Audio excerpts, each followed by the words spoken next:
दोस्तों, सफलता पाने के लिए आपको मेहनत नहीं, बहुत मेहनत करना पड़ेगा क्योंकि ये दौर ही ऐसा है जहाँ पर अगर आप औसत से काम चलाना चाहते हैं तो आपका काम चलेगा नहीं। एक से एक धुरंधर हैं, प्रतियोगी छात्र हैं, उनसे आपका मुकाबला है। ये मत समझिए कि आपके आसपास लोग कितना पढ़ रहे हैं।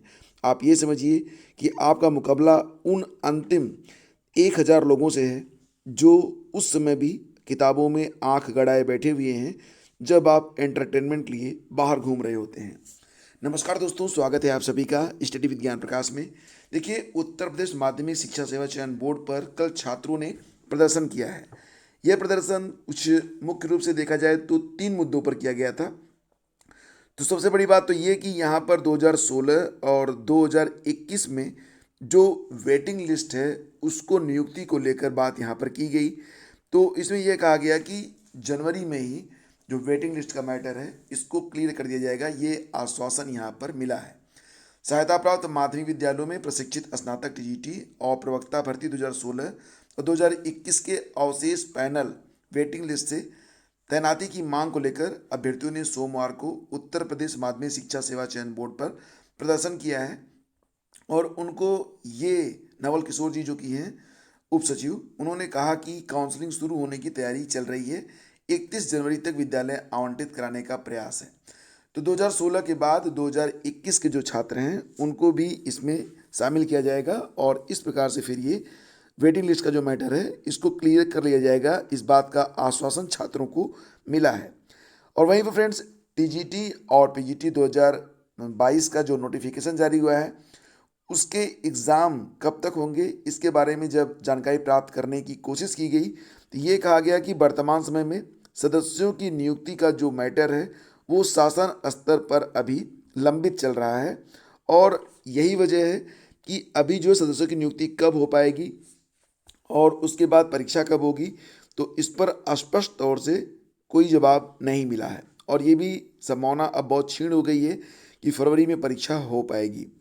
तो ये मान के चलिए कि ये परीक्षा अब और डिले होगी, मतलब फरवरी में तो इस परीक्षा के होने के चांसेस अब नहीं हैं, आसार नज़र नहीं आ रहे हैं। क्योंकि इस पर अभी शासन की ओर से जब तक सदस्यों की नियुक्ति नहीं होती है, जब तक वहाँ से मैटर क्लियर नहीं होता है, तब तक कुछ भी स्पष्ट तौर से करना मुश्किल है।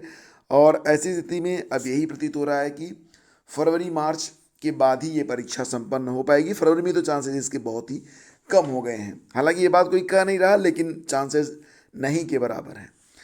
और इसी के साथ आगे बढ़े तो बात करते हैं एलटी ग्रेड के बारे में कि एलटी ग्रेड का नोटिफिकेशन कब तक जारी होगा। तो दोस्तों, एलटी ग्रेड का नोटिफिकेशन अगर आप लोग इंतजार कर रहे हैं कि बहुत जल्द जारी होने वाला है तो ऐसा कुछ भी नहीं है। अच्छा, कुछ छात्र हैं हमारे जो हमारे सब्सक्राइबर हैं या नहीं ये पता नहीं, लेकिन उन लोग बार बार कमेंट करते हैं कि आप ही तो कहते थे कि वैकेंसी अक्टूबर में आ जाएगी, आप ही तो कहते थे कि वैकेंसी दिसंबर में आ जाएगी। तो भाई, मैं जो है यूपीपीएससी का अध्यक्ष नहीं हूँ, ना ही कोई ऐसा स्पोक पर्सन हूँ, चेयरमैन हूँ कि मैं जो बोलूँगा वो मैं करूँगा। मैं तो बस एक माध्यम हूँ कि आयोग में जो चल रहा होता है, जो वहाँ से सूचना मिलती है उसे आप तक मैं पहुँचा देता हूँ कि क्या संभावनाएं हैं, क्या न्यूज मिल रही है।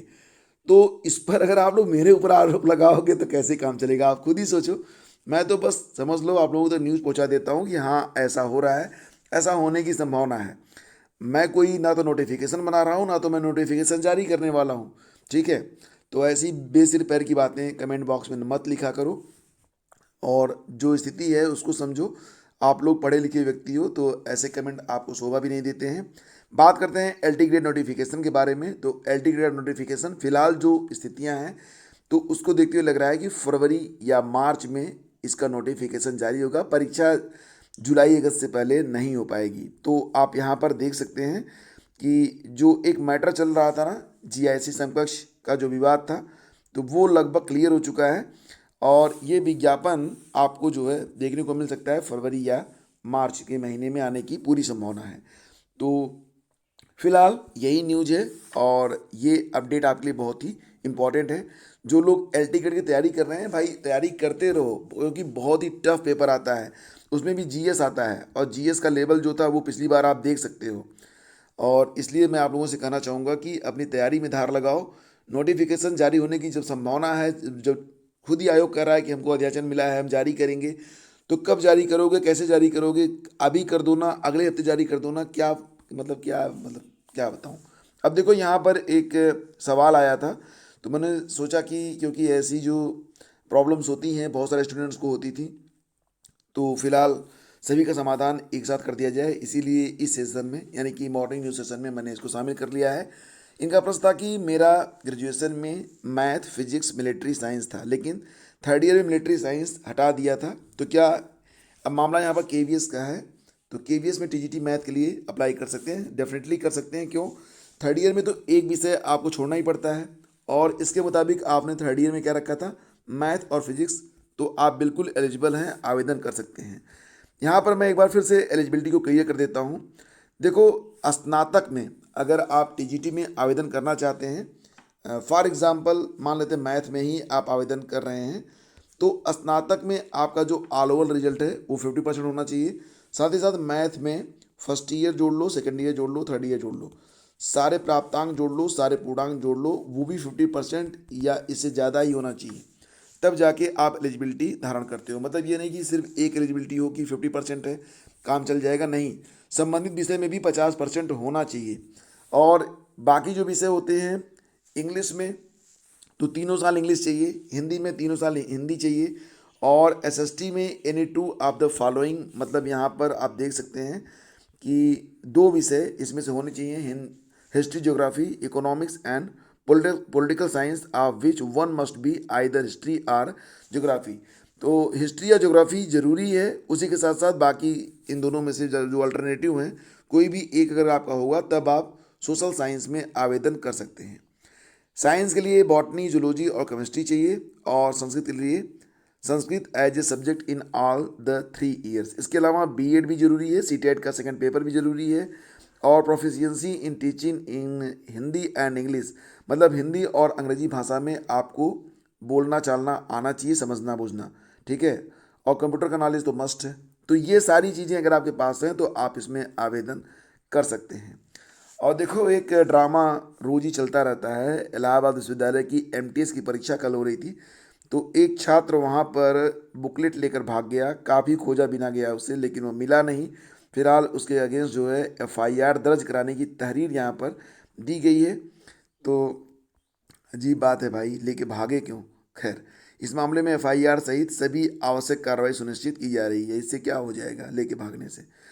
और देखो, यहाँ पर इलाहाबाद विश्वविद्यालय में छात्रों की पिटाई के बाद बवाल, तोड़फोड़ और आगजनी। तो यहाँ पर मतलब जो मैटर था वो ये था कि शायद गार्ड और छात्र जो थे वो आमने सामने थे। कोई छात्र नेता थे, वो जा रहे थे परिसर में, गार्ड ने उनको रोक दिया, कुछ कहासुनी हो गई, उसके बाद फिर लड़ाई झगड़ा शुरू हो गया, और आज विश्वविद्यालय पूरी तरह से बंद है। तो फिलहाल अब जो पूरी स्थिति है उसको आप यहाँ पर देख सकते हैं। फिलहाल इलाहाबाद विश्वविद्यालय आज बंद रहेगा। तो फ्रेंड्स, ये थी आज की पूरी अपडेट, और अगर सेशन आपको अच्छा लगता है तब आप इसे लाइक और शेयर भी कर दिया करें, क्योंकि ये आपके लिए बहुत ही हेल्पफुल रहता है। आपको बताना चाहेंगे कि DSSB की ओर से एक नोटिफिकेशन कल जारी हुआ है, यानी कि कल कब, 19 तारीख को। तो नोटिफिकेशन के बारे में कल मैंने एक वीडियो अपलोड किया था, उसमें लगभग 6 मिनट का वीडियो है, सारी जानकारी मैंने आपको उपलब्ध करा दी है कि DSSB जो शिक्षक भर्ती आई है वो किस पद पर आई है, और उसमें सिलेक्शन कैसे होगा, एग्ज़ाम पैटर्न क्या है, क्राइटेरिया क्या है, तो सारी जानकारी वहाँ पर उपलब्ध है।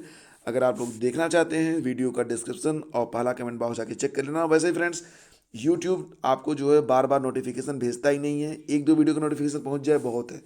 इसलिए, और मैं जब भी कोई न्यूज़ आती है या कोई इंपॉर्टेंट सेगमेंट होता है तो उस पर मैं वीडियो अपलोड करता हूँ। तो आप लोग यूं ही कभी कभी चले आया करो, चेक कर लिया करो स्टडी विद ज्ञान प्रकाश पर क्या नया अपलोड है, या फिर आप टेलीग्राम चैनल स्टडी विद ज्ञान प्रकाश को ज्वाइन कर लो अगर आप टेलीग्राम यूज करते हो। और यहाँ पर मैं हर वीडियो का लिंक शेयर कर देता हूँ, आपको पता चल जाया करेगा कि क्या नया अपलोड आया है, या जो भी नई खबरें होती हैं उसकी PDF न्यूज़ क्लिप वगैरह भी मैं वहाँ पर शेयर करता रहता हूँ। तो दोस्तों, ये थी आज की पूरी अपडेट। वीडियो लाइक और शेयर कर दीजिएगा। Thank you so much.